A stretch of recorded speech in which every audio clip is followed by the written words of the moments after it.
Nagsimula sa simple na pasulyap-sulyap, nagpapapansin sa'yo. Umabot sa palitan ng mga mensahe, kilig na kilig ako. Kamusta, kain na, hello, magandang umaga. Ingat ka, pahinga, huwag kang masyadong magpupuyat pa.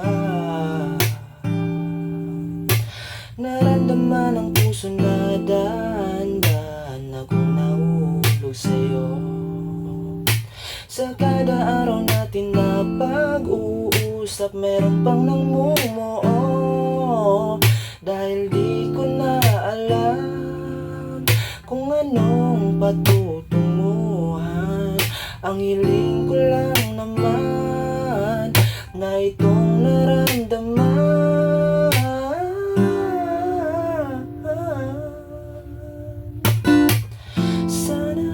Sana naman ay mapagbigyan na at mapakinggan ang tibok ng puso ko sa'yo